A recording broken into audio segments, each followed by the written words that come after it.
माझे नाव अधीश राजेश जाधव। आज 15 ऑगस्ट आहे। आपल्या भारताचा स्वातंत्र्य दिन साजरा करत आहोत। आज भारताला 80 वर्ष पूर्ण झाली आहेत।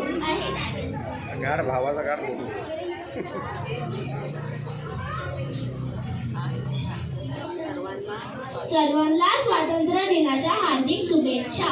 हा दिवस आपल्या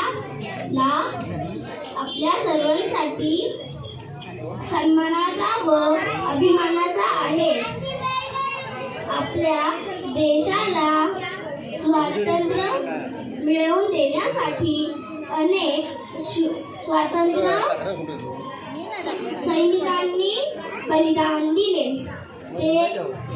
त्या सर्व वीरांना क्रांतिकारकांना माझ्याकडून सलाम। भारताचे स्वातंत्र्य म्हणजे स्वातंत्र्य, ध्वज, शौर्य, एकता, समानता, अधिकार, कर्तव्य देते। जय हिंद, जय भारत।